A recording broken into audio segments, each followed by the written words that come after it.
The the opportunity came about in '54, and they made it known to anybody interested that this was going to be the first adult Western, which meant that the stories were going to be about people that actually lived, and the wardrobe would be authentic.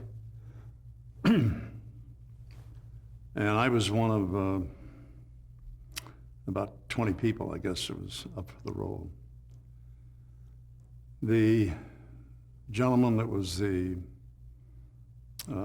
historian that had written a book about Wyatt Earp, Stuart Lake, he's the only person that Wyatt Earp ever authorized to really do a story about him. And Wyatt Earp himself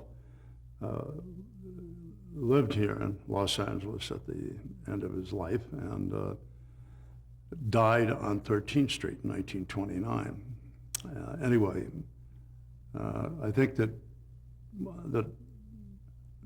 Stuart kind of favored me for a couple of different reasons.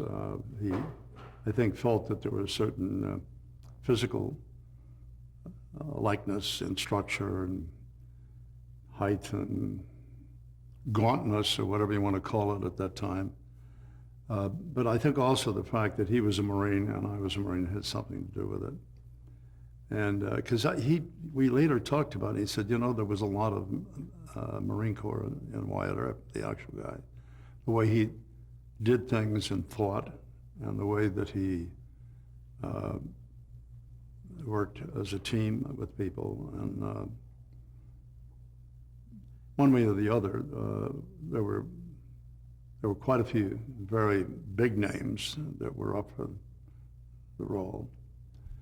And I finally was the one that was chosen. But there also, from my point of view, I was up for 4 other series at the time. And one of them was going to be done in Africa, and it was, wow, that would be, you know, okay, you go to Africa and have a great, you know, couple of years. I didn't think it would last too long, and I was right. It only lasted about 8 or 10 shows or whatever. Another one, well, the bottom line is that I kind of focused on wanting to do Wyatt Earp. Again, I had an argument with the agency who felt that I should take the other show because it paid twice as much and they would get, therefore, twice the commission. I said, that may be true in the beginning, but Wyatt Earp actually lived.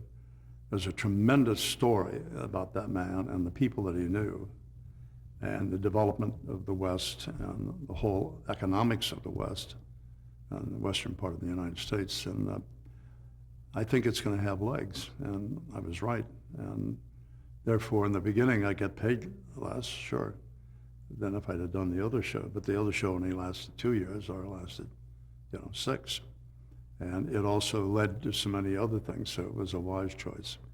But I damn near lost it also. Well,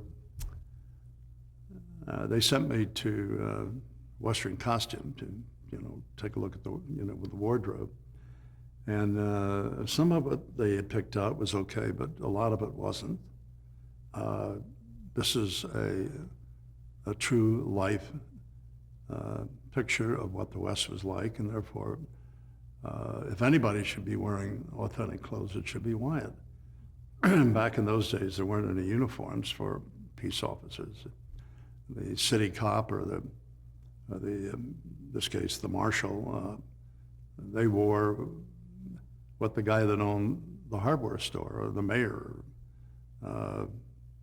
So I chose the black frock coat and the vest. The biggest problem was the hat. They wanted me to wear this beige colored hat. And I said, first of all, the real guys of the Old West didn't wear light colored hats because they get dirty too damn soon. And also the reason you wore a hat was to protect you from the sun. I mean, that was the reason why they had the broad brims. And I had selected this black hat, which was a very Spanish, Mexican flat rim. They said, you know, I said, that's what I want to wear. I think it will be distinctive. And they finally let me do it. And of course, it became very much of a trademark. And then in the field, when he went out on horseback, he wore, you know, the work shirt and the equivalent of what were Levi's in those days, and what other people that went on the trail, what they wore. You know, it wasn't fancy shirts and, you know, with the polka dots and all that kind of stuff. But the the dialogue also, they let me almost from the very beginning work on the script, and if there was something that didn't sound quite right, they would let me change it to what would be actual conversation, or the kind of thing that had more reality to it. But in doing interviews right away and everything on the show, because it was an instant hit, they would always ask me, what's this about an adult Western? You know, and I would explain, you know, that the stories were about people that actually lived. These are incidents that actually happened, the wardrobe and all. But I also, just to cut through it, came up with a very short definition of an adult Western, which is, in an adult Western, the cowboy, he still kisses the horse, but he worries about it.